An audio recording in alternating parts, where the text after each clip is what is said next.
Okay guys, so aku dah siap set up untuk Ulanzi deck aku ni, Ulanzi U Studio ni. So dia dah duduk dekat tepi aku punya Mac. Dia dah duduk dengan jayanya dan aku dah set up dengan jayanya.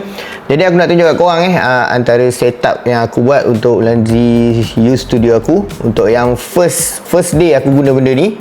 Dan aku dah buat juga untuk unboxing tadi. Korang boleh tengok okay. So jom aku tunjuk kat korang macam mana nak buat susunan dia, nak bagi kemas dan mudah untuk korang. Ok, so kalau korang boleh tengok, inilah Ulanzi U Studio aku. Ulanzi U Studio ni dia punya, kalau beza dengan yang satu lagi tu dia agak macam ni. Ulanzi U Studio ni dia macam ni sikit lah. Jadi kalau korang macam nak cari stand dia, korang boleh cari je dekat website Ulanzi, adalah dia orang memang dah ada 3D ok. So untuk susunan aku Ulanzi U Studio aku ni, yang first ni aku buat adalah Finder, yang kedua adalah Safari. So kadang-kadang bila kita buka PC ataupun Mac, kita akan buka folder dulu kan. Ok, yang kedua kita akan buka macam biasa Safari. Dan yang ketiga macam biasalah zaman AI, ada ChatGPT. Kemudian next adalah Telegram. Sebab Telegram pun dah ada dekat PC, jadi senang lah. Kadang-kadang aku nak transfer file, aku malas nak guna pendrive ke, nak guna external hard disk, aku akan gunakan Telegram.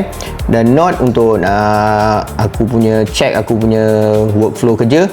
Kemudian ada CapCut, yang ini Logic Pro untuk aku punya music, yang ini Final Cut Pro untuk editing. Ada TikTok Studio, OBS, kemudian ada system setting, ada yang ini aku buat shortcut yang ini minimize, dan yang ini adalah close. Kalau kita contoh kita dah buka apps kan, lepas tu kita nak close, tekan je ni dia akan terus close. Yang ini ikut korang nak letak jam boleh, macam aku suka letak benda ni lah. Jadi aku boleh tengok berapa persen dah guna apa semua okay. So kepada korang yang nak dapatkan Ulanzi deck macam aku punya ni, kemas aku letak dekat betul-betul tepi aku punya Mac, jadi senang aku nak buat kerja. Dan ini mouse aku, Magic Mouse, aku letak sini. Jadi senang lah aku nak buat kerja kan. Tengah-tengah scroll, nak tukar apps, tekan je lah macam ni okay. So kalau nak buat editing pun mudah, nak edit lagu, nak edit video, dengan ada benda ni dia banyak membantu aku aku dah tak perlu nak tekan shortcut. Kadang-kadang shortcut ni kita tekan, kita stuck juga. Kadang-kadang kita macam terlupa apa shortcut dia apa semua okay. So kepada korang yang nak dapatkan, korang tekan dekat bawah sekarang.